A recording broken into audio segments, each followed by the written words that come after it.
Vážení sledující, vítám vás zpátky na kanálu Tim Kožuchov, kde rozebíráme různá témata týkající se společenských událostí a společenských věcí. A dneska se budeme bavit ohledně tématiky manosféry.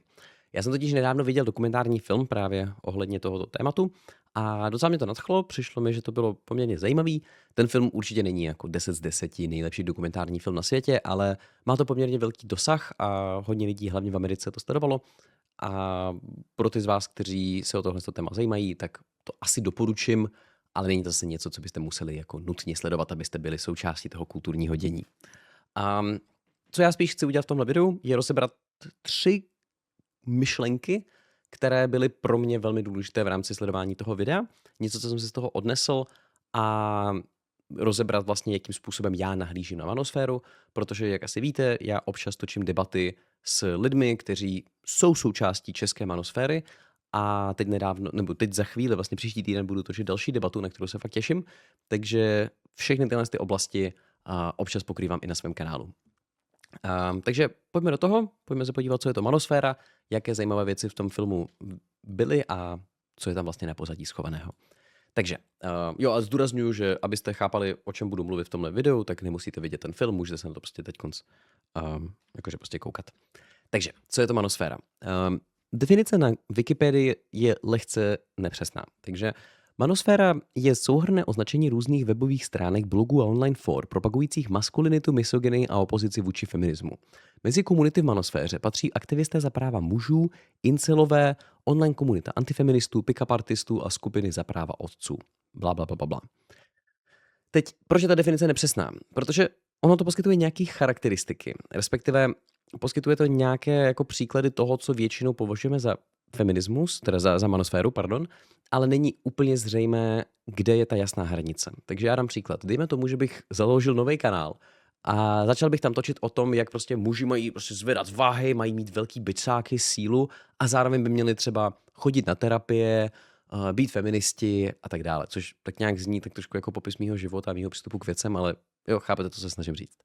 A to by vlastně ve své podstatě znamenalo, že já propaguju maskulinitu, určitě propaguju maskulinitu tím, aspoň z mého pohledu, netoxickým způsobem, ale stále propaguju aktivity jako právě posilování, já chodím na bojové umění občas, takže, nebo na tréninky bojových umění, takže jo, jako řekl bych, že jsem poměrně maskulinní člověk a zároveň si myslím, že maskulinita je důležitá pro muže i ženy, pro muže spíš a tohle je ale stále něco, co byste nenazvali manosférou, jo?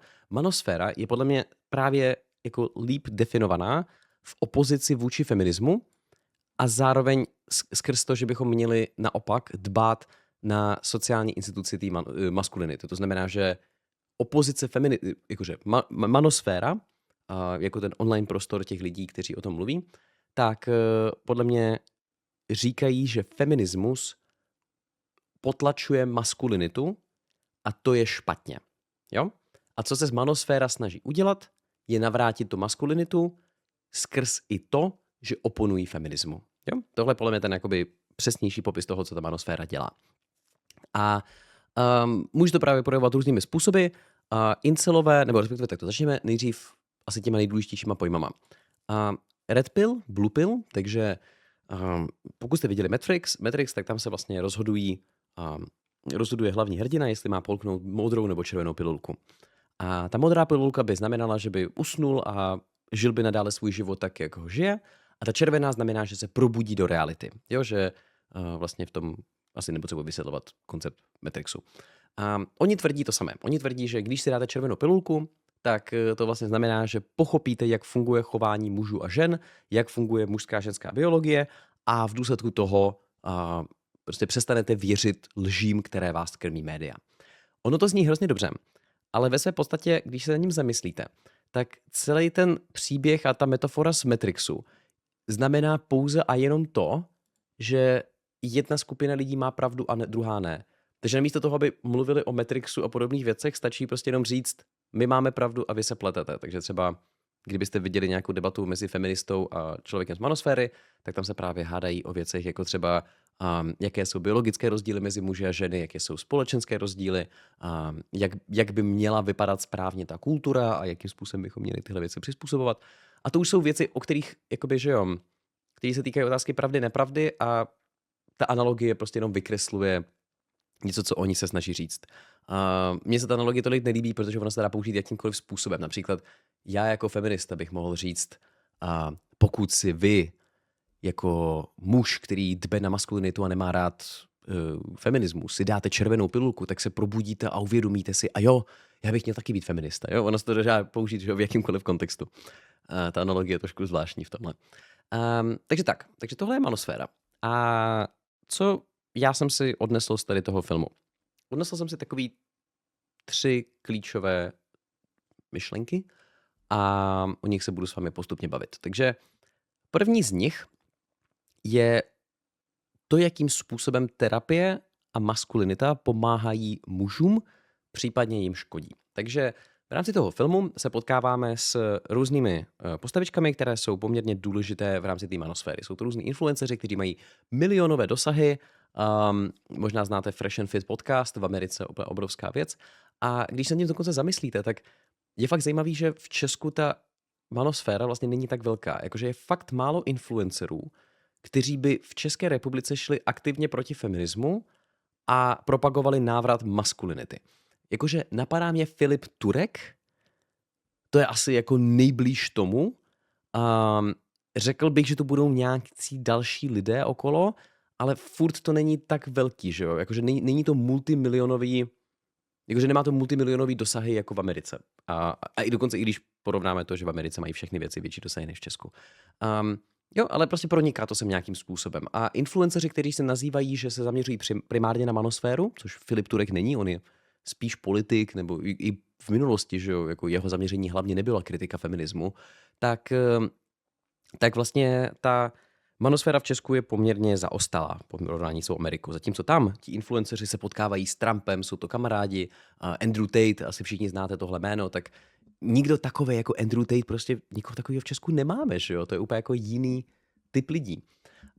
No takže v Česku máme nějaký takovýhle lidi a v Americe teda mnohem větší figury a ten dokumentarista se s nima potkává, mluví s nima o různých věcech, o jejich názorech a zároveň se potkává i s jejich fanouškami.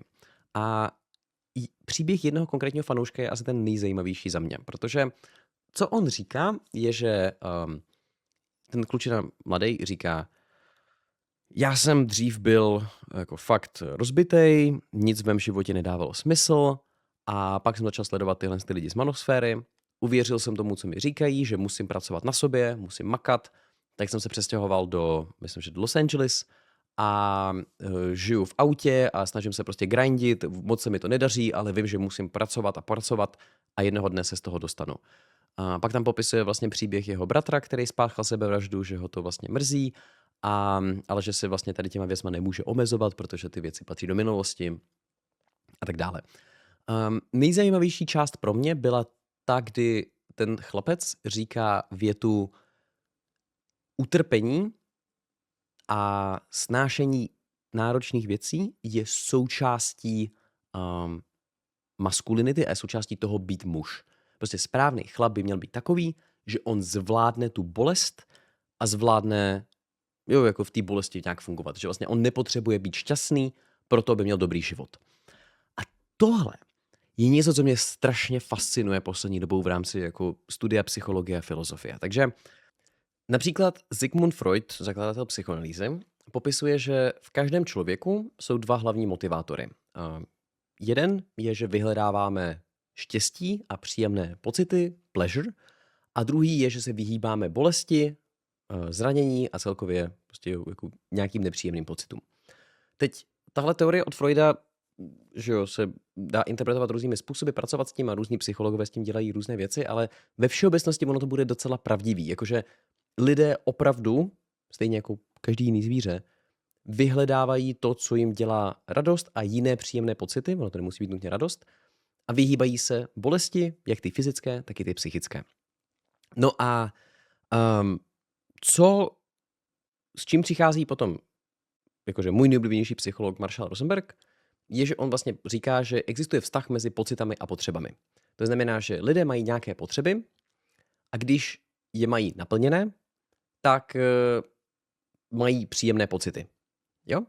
A naopak, když ty potřeby nemají naplněné, tak mají nepříjemné pocity. A ty nepříjemné pocity nás motivují k tomu, abychom tu potřebu naplňovali a potom, když si ji naplníme, tak dostáváme odměnu v rámci jako ty příjemné pocity, které nám říkají, jo, tohle, jako to, co jsi právě teď udělal, efektivně naplňuje tu potřebu.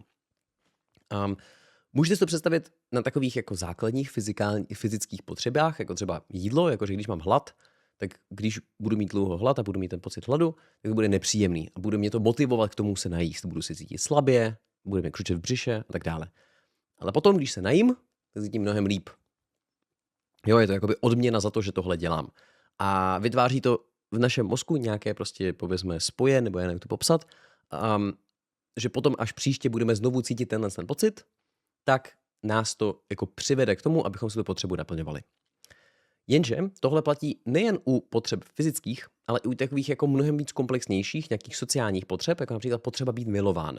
Jo, že když budu šťastný a spokojený vztah s někým, koho doopravdy miluji, tak vlastně se v tom vztahu konstantně cítíte šťastně, naplněně, jo, cítíte lásku a podobně.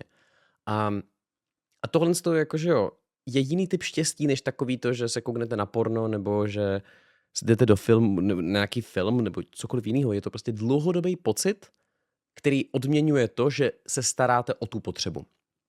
Naopak lidé, kteří jsou ve vztazích, kde se necítí dobře, tak dlouhodobě popisují třeba nevím, zhoršený psychický stav, dělají se jim různé problémy, jo, mají úzkosti a tak dále.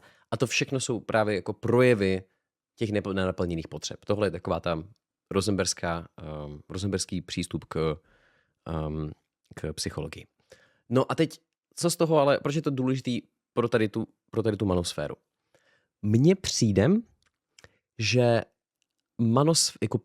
to, jakým způsobem se oni snaží pomáhat lidem, to znamená, jděte do gymu, pracujte na sobě, buďte silný, překonávejte bolest, není ten nejlepší způsob, jak žít dobrý život. Jinými slovy, představte si, že by existovaly, jakože dejme tomu, že byste měli zájem, jakože váš cíl by bylo cítit se šťastně. A já vám dám 10 možností před vámi, s tím, že některé ty možnosti vůbec nějak nepovedou ke štěstí, některé povedou tak trošku a některé budou fakt efektivní. Co já tvrdím je, že rozdíl mezi pokročilou psychologií, terapií a prací na sobě, tak je mnohem efektivnější metoda, jak dosáhnout dobrého a šťastného života, než to, co prodává manosféra. Nejlíp to popisuje, aspoň za mě, Dr. Kay, což je americký psycholog, možná psychiatr, nikdy se nejsem jistý. A ten říká příklad. Lidé z manosféry říkají, jděte do gymu a cvičte, abyste se cítili líp. Protože existuje milion studií, která ukazuje, že lidé, kteří se starají o své fyzické zdraví a jakýmkoliv způsobem, tak se i cítí líp. Jo, to víme, že je pravda. A doktor Kay říká, OK, to je fajn základ. Tohle je lepší, než nedělat nic. Jo, prostě když vezmeme takhle 3 pilíře, nejhorší věc, co můžete dělat, je nedělat nic se svým fyzickým zdravím, prostě se svojí fyzičkou. Lepší varianta je chodit do gymu, i když se vám nechce. No ale ta nejlepší varianta je přeci přijít na to, proč se vám do toho gymu nechce v první řadě. A udělat se svojí psychikou něco, aby se vám do toho gymu chtělo. Jinými slovy, přeci by byl život o tolik lepší, kdyby vaše vnitřní motivace od začátku byla nastavena tak, abyste chtěli dělat tu aktivitu, která následně pak vede k tomu, abyste se cítili líp. Jo? Takže tady ten třetí přístup je podle mě to, co je něco, co bychom fakt měli doporučovat lidem a to, co podle mě dělá ten život mnohem lepší. Tohle je něco, o co se snažím já ve svém životě. Čistě u mě to funguje fakt dobře, jako řekl bych, že žiju fakt dobrý život. A co já se snažím dělat je, že když cítím, že jakože se mi do něčeho nechce a zároveň si racionálně uvědomuji, že ta věc je důležitá, tak se snažím přijít na to, jako nějaký krok sebepoznávání, proč já odmítám dělat tu věc, jako proč se mi do toho nechce. Například kamarádi mě pozvali na šerm, jo, prostě sport, který oni dělají. A mně se do toho hrozně nechce, je mi to hrozně nepříjemný. A byl jsem jako, že počkat, racionálně na tom není nic špatného. Jako, je to zábava jako jakákoliv jiná. Chodím i tak na bojové sporty a mě strašně baví chodit na bojové sporty. Proč se mi sakra nechce do šermu? A já jsem začal jako nějak meditovat, přemýšlet nad tím a došlo mi, že tam je nějaká úzkost spojená s tím. Já se něčeho bojím ohledně šermu. A co já jsem se naučil ve svém životě, a jsem za to hrozně vděčný, je, že když objevuju nějakou takovouhle iracionální úzkost a strach, u které vím, že mě jenom v životě omezuje, tak nejlepší věc, kterou můžu dělat, je jít tomu prostě úplně jako čelem vpřed. Takže příští čtvrtek jdu na šerm, protože já vím, že se budu cítit hrozně špatně, ale zároveň přijdu na to, proč mi tahle aktivita vyvolává ty nepříjemné pocity. Možná se to fixne, možná ne, ono to někdy vyžaduje více takhle jako opakování, zkoumání a podobně. A následně prostě se mi na ten šerm bude případně s kamarádama chodit, jako bude víc chtít chodit. Důvod, proč mi přijde, že tady ta varianta, ta třetí, je mnohem lepší než ta druhá, kdy prostě jenom jako vůlí jdete cvičit, tak je ten, že ono to jakoby pro většinu lidí prostě dlouhodobě fungovat nebude. Jo, že máte lidi, jako je David Goggins, jestli víte, který to je, takový ten namakaný černoch, který prostě furt běhá, furt cvičí a tak dále a on říká, já když se probudím v 5 ráno a je mi na píču a nechci stát z postele, tak já stejně vstanu a já jdu a i když je mi zle a chce se mi brečet, tak já stejně dělám věci, které potřebuji dělat. Máme na to hromadu studií, když psychologové nebo prostě jakýkoliv lidé se snaží řídit těmato metodama, jako touhle metodou, pro víc jak 90% lidí tohle prostě nedokážete uspět. Prostě tohle je metoda, která platí pro velmi malou část lidí. A zároveň, i přesto, že to platí pro malou část lidí, tak bych řekl, že i pro tu malou část lidí to znamená, že váš život prostě není tak veselý a šťastný, jako kdybyste prostě mohli v 5 ráno vstát a hned chtít jít běhat. Jo, prostě by to byl život lepší. Takže proto mi přijde, že vlastně tady ten příběh není tak dobrý, jakože prostě ta manosféra radí lidem, jak se o sebe starat, vydělávat peníze, prostě pracovat, dělat maximum, jo, ale ne všichni toho dosáhnou. Přijde mi jako dobrá analogie, hit bias, jo, tady ten obrázek, survivorship bias. Já si myslím, že jsem o tom mluvil ty nedávno v nějakém videu a nepamatuju si v jakým. Každopádně, představte si prostě je to příběh, myslím, že z druhé světové války, kdy zkoumali letadla, která se vrátila zpátky na letiště a koukali se, kde nejčastěji jsou takhle střely od vojáků, jakože prostě od druhého tábora. Takže prostě nejčastěji se vracela letadla, kde mají střely. Tady mají prostě díry, tady mají díry, tady mají díry a tady mají díry. A oni si říkali, OK, musíme dát nějaké množství oceli a prostě železa, abychom to tady ochránili, ale nemůžeme ho dát všude. Jo, prostě musíme si vybrat, na které části toho letadla dáme nejvíc brnění. Protože kdybychom to dali všude, tak to letadlo bude až moc těžké a nebude tolik lítat, případně bude žrát strašně moc nafty, benzínu, na čemkoliv oni lítají. Takže to vybereme teda jenom v tady těch částech, že jo, tam, kde se střílí nejvíc. A ta nejdůležitější jako statistický poznatek je to přesně naopak. Vy byste měli dávat ty věci přesně tam, kde se nejméně střílí. Teď zkuste se, pokud neznáte tady ten příběh, tak se zkuste zastavit video a zamyslet se proč. A to odpověď je, protože letadla, která se vrací a u kterých vy vidíte, kde jsou ty střely, tak jsou ty, která přežila.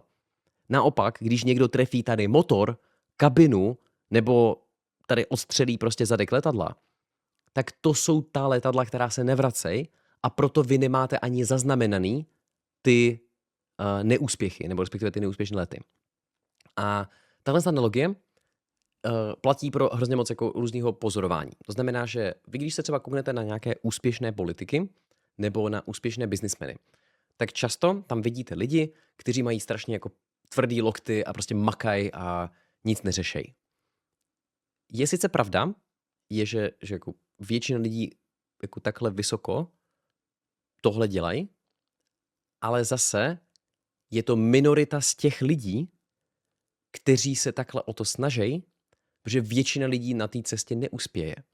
Jo, že když si představíte množinu lidí, která jsou prostě psychopati jako průměrný politik a snaží se uspět, anebo průměrný businessman a podobně, jo, jakože, ne každý businessman samozřejmě, jo, ale asi chápete, co se snažím říct, jo, jakože ne všechny strategie chování, které vidíte na těch nejúspěšnějších pozicích, tak jsou nutně ty, které vám pomůžou se dostat jako kupředu v životě, protože vy nevidíte všechny ty lidi, kteří selhali na té cestě. Jo, nemůžeme se řídit jenom tím, co vidíme, že uspělo, musíme zakomponovat i všechny ty ostatní lidi, kteří například po cestě, na tady té cestě spáchali sebevraždu.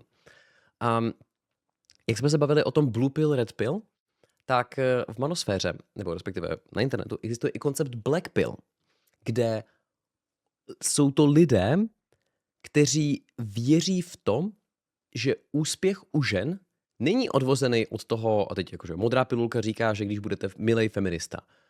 Červená pilulka znamená, ne, budete prostě jako drsný chlap, budete maskulinní.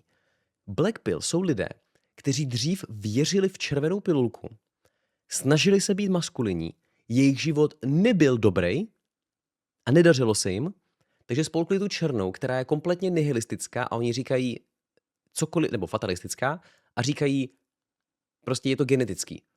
Jako to, jestli máte dobré geny, zaručí to, jestli budete nebo nebudete mít úspěch u žen. My úspěch u žen nemáme, prostě máme špatné geny, cokoliv, co my uděláme, tomu nepomůže, takže se na to můžeme rovnou vysrat. Jo? A jsou to lidi, kteří prostě jako věří, upřímně věří v to, že je jedno, co budou dělat, stejně nedojdou žádnou ženu, takže se přestanou snažit, přestanou dělat cokoliv a vykašlají se na to. A je to fakt smutný. Jakože bavit se s lidmi, kteří jsou black pill, tak je fakt jako, je těch lidí hrozně líto, protože to většinou jsou kluci, kteří ani nejsou tak oškliví. Oni prostě jenom měli několik rozbitých srdcí, několik holek je prostě friendzonelo. A oni uvěřili některým těmto lidem z manosféry, že to je ta nejlepší cesta, jak zvládnout žít ten dobrý život a jak si najít, jako splnit všechny ty svoje cíle. Ale bohužel to funguje pro velmi malý procento populace, takže samozřejmě, že to nebude fungovat i pro ně a oni se pak potom vzdají a vykašlou se na to. A je mi to hrozně líto. Takže v tomhle ohledu mi přijde, že manosféra je jako docela toxická. Opět je to asi lepší, než nedělat vůbec nic, ale je to prostě to není to řešení, který my hledáme jako společnost k řešení našich jako společenských otázek. Takže tak. Tak, pojďme se pobavit o dalším tématu. A to je...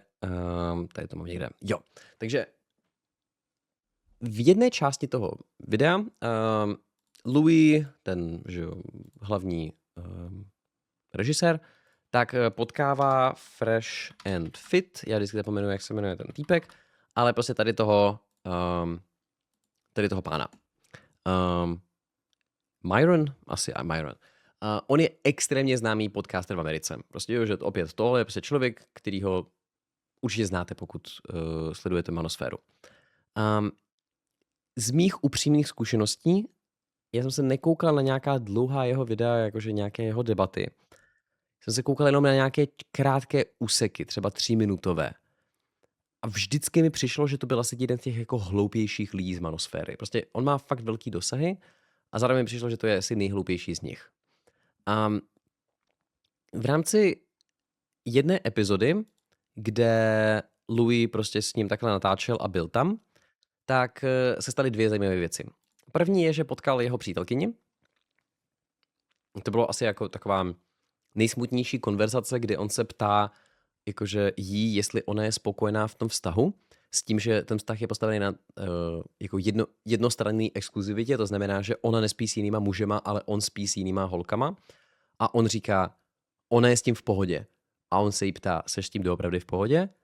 A vy cítíte, vy se prostě na ní koukáte a pokud máte nějakou empatii, tak je to fakt jako hrozný. Jakože ta holka říká sice, no jako asi jo, jo, je mi to, já jsem s tím, jako jsem tím v pohodě, jo, asi jo.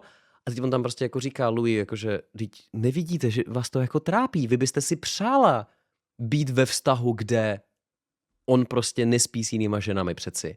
A ona říká, no jako já jsem v pohodě, já jsem spokojená. A teď, že jo, jako za předpokladu, že existuje něco jako sebeklam, což asi všichni tak nějak tušíme, že to existuje, tak tohle byl prostě jako učebnicový příklad toho. A na konci toho filmu se vlastně jako dozvídáme informaci, že ona se s ním rozešla, což jako těžko říct, jestli z tohoto přesně důvodu, nebo jestli tady ta scéna nějakým tím způsobem pomohla. Ona oficiálně říkala, že to je kvůli tomu, že ona chce rodinu a on rodinu nechce, takže kvůli tomu se rozešli. Těžko říct, není to důležitý. Každopádně ta nejdůležitější věc, která se tam stala, byla to, že tenhle týpek a, má debatu, v níž říká následující výrok, a to je, že ženy to mají jednodušší než muži, protože na rozdíl od mužů se ženy automaticky rodí s hodnotou a ta hodnota je odvozena od toho, že mají kundu a prsa. No, prostě citace od něj. Já si nepamatuju přesnou citaci, tohle je plus minus 90% těch slov, který použil. Jenom si pamatuju, že velmi explicitně řekl ty pohlavní orgány. A co jsem se bavil o tom s dvěma holkama, který to věděli, tak obě dvě jako by byly fakt nasraný z tady ty věty.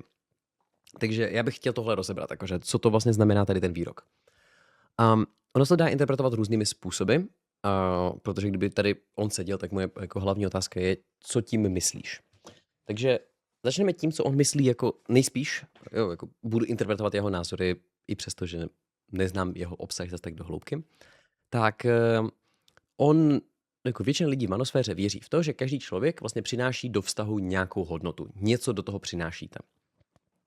A mým jazykem člověka, který nějak pracuje s psychologií, tak bych řekl, že jako je to, jako, že nějakým způsobem naplňujete potřeby druhého člověka. Takže jo, jako já hledám ve vztahu někoho, kdo mi prostě pomáhá, zároveň někoho, s kým je mi dobře, zároveň někoho, koho miluju a teď jako s kým chci mít děti a všechny tyhle jako různé věci. Jo? Jakože něco přináším do toho vztahu.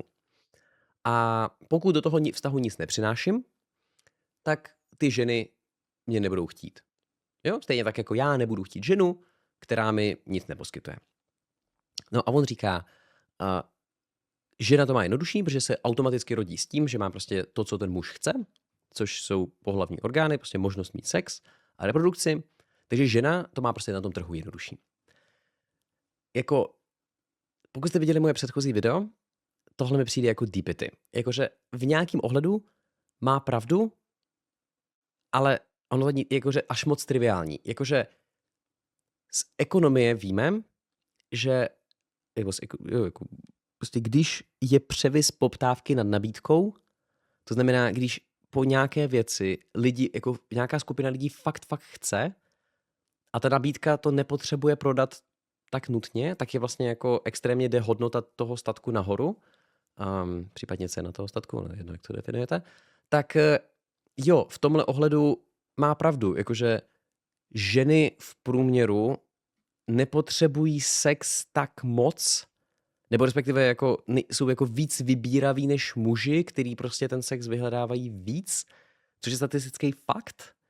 Takže technicky vzato ženy prostě mohou víc vybírat ty partnery, že nejsou, jako, jo, že jako nepotřebují ten sex tolik, takže něco takového a v tomhle ohledu asi má pravdu, ale nic víc ta věta neříká, jakože tam to končí, jakože pokud chcete třeba co nejlepšího partnera, takže třeba, jo, jako pokud já si chci, pokud nějaká žena by chtěla zbalit nějakého ideálního muže, někoho, koho fakt chce, tak ona že ho soutěží i s jinýma ženama.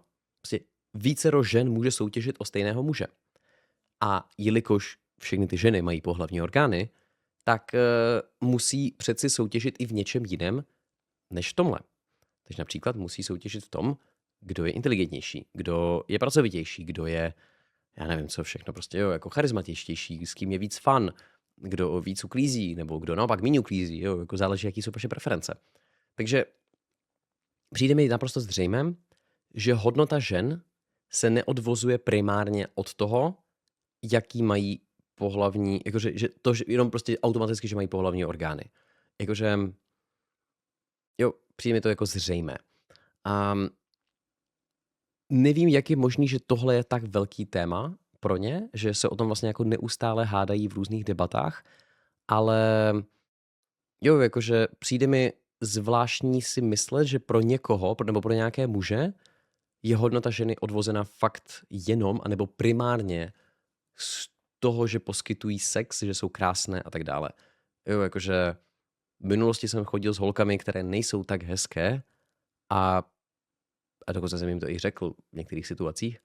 A já jsem se na nich vážil jiný hodnot, který mi přišly jako mnohem podstatnější. A to prostě jako, jak to říct, přijde mi zvláštní, že někdo prostě řeší fakt jenom tu krásu. A asi to takhle prostě některý lidi mají, ale přijde mi, že se vlastně ten člověk potom následně ochuzuje o hrozně moc jiných věcí, které může s tím člověkem mít. Takže třeba já vím, že partnerka, se kterou teď jsem, tak kdyby se něco stalo, tak vím, že mi může podpořit, a vím, že je velmi inteligentní a vím, že mi pomůže vyřešit jakoukoliv situaci náročnou, do které se dostanu. A pokud si hledáte partnerku jenom podle velikosti prsou, tak je dost pravděpodobné, že i skončíte s někým, kdo, že jo, nebude mít jakékoliv jiné hodnoty než právě tu krásu. Jo, to prostě nepřijde mi to jako život, který je docela dobrý. No a čím se vlastně dostáváme i k třetí části, která mi přišla na tom videu zajímavá, nebo na tom tématu, a to je v rámci prvního rozhovoru, který Louis točil, vlastně ten jako největší z nich, tak bylo s jedním influencerem, který se jmenuje HS TikToky. Já jsem tak nějak všechny ty lidi z manosféry znal už předtím, ale tady toho týpka ne. Jo, o něm jsem slyšel úplně poprvé. A tenhle chlapec, kromě toho, že byla přesně krásnou ukázkou toho, že ta holčina, se kterou vlastně bydlel, tak ta teda jakože on sám o ní říkal, že je hloupá, tak a byla jenom jako hezká, tak on vlastně co dělá, je, že často točí videa s různými OnlyFans modelkami. A zároveň o OnlyFans modelkách a prostitutkách říká, že jsou prostě odporný zrůdy, kazej společnost a tak dále.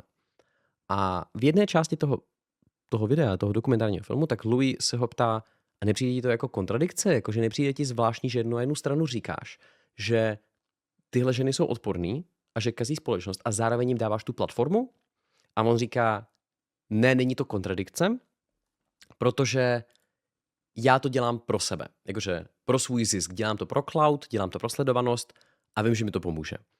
A já si, jakože on říká, mým cílem není spasit svět, mým cílem je vydělat prachy, protože kdybych to nedělal já, udělal to někdo jiný.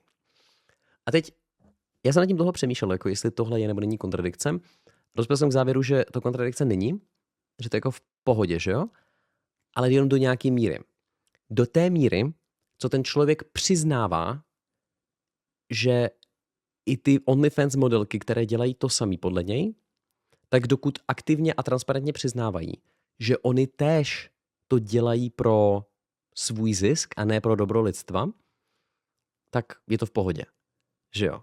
A co mi přijde zvláštní, je, že on má o sobě vysoké mínění. Jakože on si myslí, že já nevím, jestli si myslí o sobě, že je dobrý člověk, to těžko říct, ale jakože, že jo, je sebevědomý. Prostě, jo, má se rád, ale nemá rád OnlyFans modelky.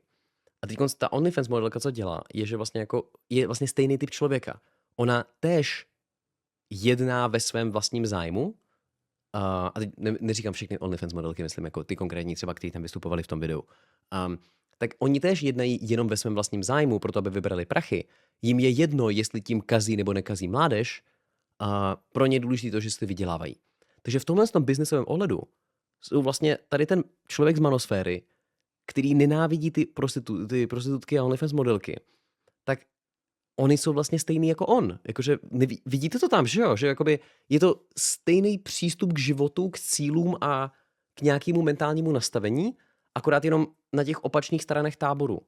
Jo, to je jako, já si to představuju fakt jako, když uděláte nějakou simulaci, v níž prostě dva nacistický tábory nebo dva nacistický národy mezi sebou soutěžejí o to, jakože představte si, že by třeba existoval něco jako africký Hitler a africký Hitler by zápasil proti německému Hitlerovi o to, kdo je prostě jako, čí rasa je lepší, ale že jo, jako vy jste oba dva ve svém podstatě stejní lidé, jakože máte stejný archetyp a chování.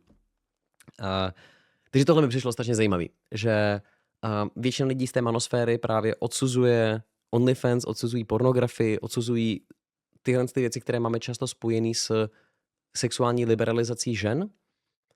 Říkají, že poškozují společnost, ale zároveň se třeba aspoň tenhle konkrétní přiznává k tomu, že on dělá to samé, ale následně jedná vůči sobě pozitivně, zatímco vůči nim negativně. Je tam konkrétní část, kde on vlastně křičí na tu OnlyFans modelku, že je kurva a že je to prostě odporný člověk a tak dále. Ale vůči sobě se nechová tímto způsobem, což je zvláštní.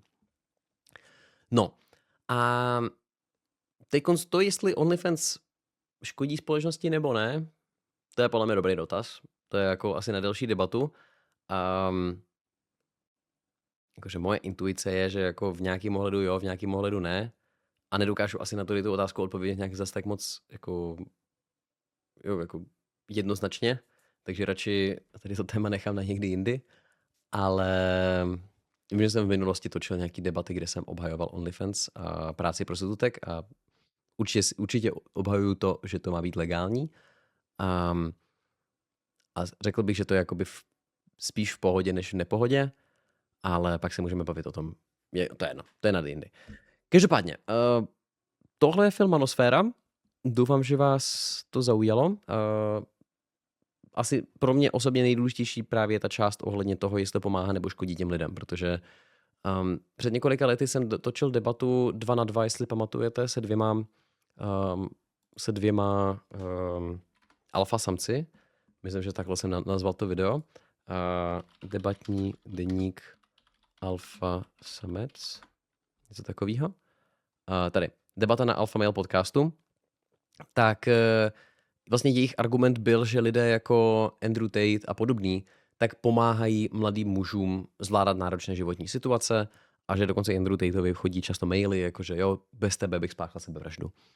A moje odpověď vlastně na to tehdy byla asi trošku jiná než teď. Nejsem si jistý, už nepamatuju, co přesně jsem říkal tehdy v tom videu. Každopádně dneska bych řekl, jo, on určitě pomohl nějakým lidem, ale zároveň by mohl těm lidem pomoci víc, kdyby propagoval lehce jiný přístup k těm věcem, který je víc, povedzme, jako vědecky ověřitelný, lépe prozkoumaný a tak dále. Takže a tím myslím právě terapii, psychologii a tak dále. Takže tak, to je asi všechno za mě. Já vám děkuji za sledování a těšte se na mém hlavním kanálu Debatní deník. Brzy vyjde debata s českým představitelem Manosféry, takže to bude určitě velký a zajímavý souboj. Mějte se krásně. Čau.